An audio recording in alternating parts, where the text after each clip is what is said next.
Hello বন্ধুরা, আপনারা কেমন আছেন? আশা করি ভালোই আছেন। পুজো তো এসেই গেল, এই জন্য একটু হেয়ার ট্রিটমেন্টটা করিয়ে নিলাম। প্রথমে তো যেতে যেতে অনেকটাই রাস্তায় জ্যাম ছিল, একটু দেরি হলো, রাত মতো হয়ে গিয়েছিল। গেলাম অবশেষে পার্লারে, গিয়ে হেয়ার ট্রিটমেন্টটা করালাম। এই স্পা করিয়েছিলাম।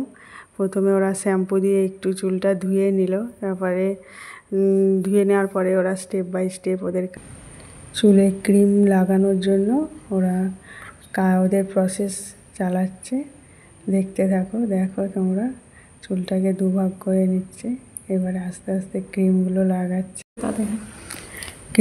লাগাচ্ছে।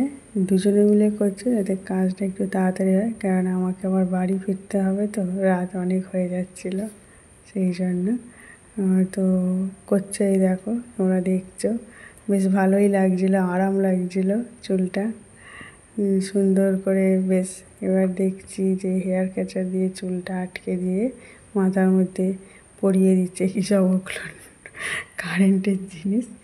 কিছুক্ষণ রাখার পরে সুন্দর করে মাথাটা মাসাজ করে দিল। ওই মাসাজ করছে এখনও, বেশ ভালোই লাগছিল। আবার ফিরে চুলটা শ্যাম্পু করে ধুয়ে দিল।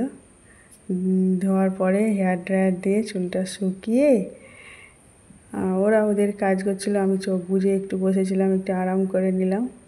এবারে চুলটা স্মুথ করার জন্য ওরা স্ট্রেটনার দিয়ে স্ট্রেট করছিল চুলটাকে।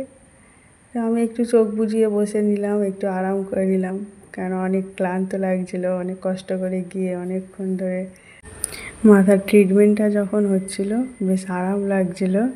তো সেই ফাঁকে আমি একটু ঘুমিয়েও নিলাম।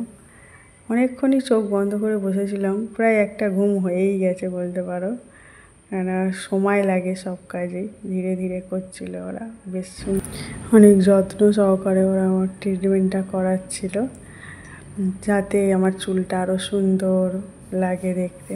দেখো তোমরা, স্ট্রেট করা হয়ে গেছে চুলটা।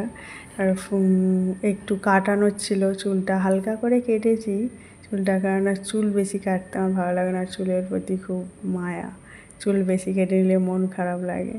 দেখো আমার হয়ে গেছে পুরো ফাইনাল লুকটা, তোমরা দেখে নাও কত সুন্দর লাগছে। আমার তো খুব ভালো লাগছে, আপনাদের কেমন লাগছে একটু দেখুন, আর অবশ্যই কমেন্টে জানাবেন। Thank you, tata.